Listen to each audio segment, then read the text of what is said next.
today's class, Mrs. Brown spoke about website traffic. She started the lesson by stating that in today's environment, one of the most significant stages towards small company success is the creation of the website. It's the crucial basis for establishing an online presence and expanding your business. When individuals visit your website, you have the opportunity to learn more about them and perhaps convert them into an advocate, partners, or customers. It's a win if any of these things happen. And how are you going to determine how many people viewed your page? This is when the topic website traffic enters the room. So, what exactly is a website traffic? The number of people who visit a website is referred to as website traffic. Web traffic is measured in visits, often known as sessions, and is a common method for assessing an online business capacity to attract the consumers. How is website traffic truly recorded? When someone visits a website, their computer or other web-connected device talks with the website server. Every web page is made up of dozens of different files. Each file is sent by the site server to the user browsers, where it is integrated and molded into a cumulative piece of combining graphics and content. Because each file received represents a distinct hit, browsing a single page can result in several hits.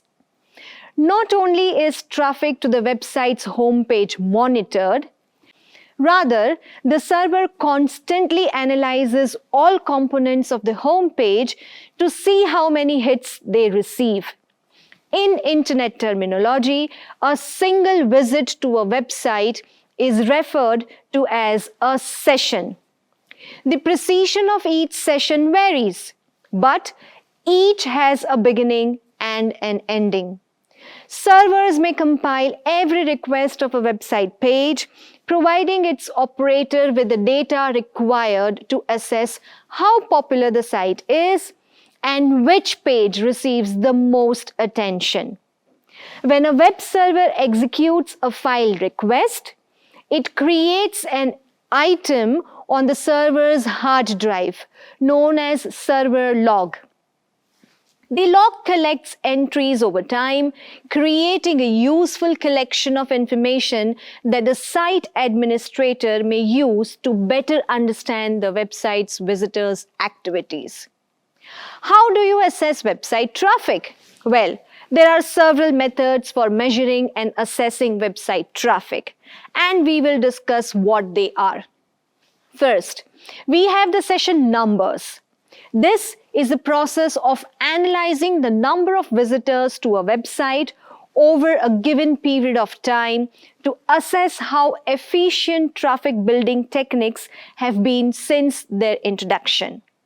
Then we have the purchase propagation. To succeed, online firms that sell things through their websites rely on purchases.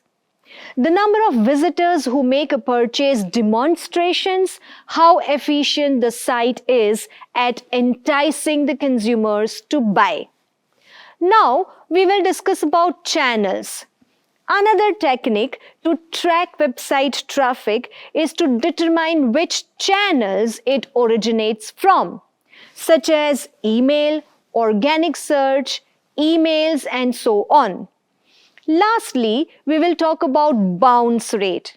Bounce rates indicate the number of visitors who depart after just seeing the page. These should be as low as possible. The more you understand your website's traffic matrices, the more successful and influential it will be. Finally, Mrs. Brown concluded the lesson by stating that with the correct website traffic analysis tools, you will be able to discover your top site pages, analyze visitor patterns, calculate conversion rates, and guarantee that your marketing money is time translating into more conscious conversions and sales. She then briefed about the next class, which is on sources of website traffic.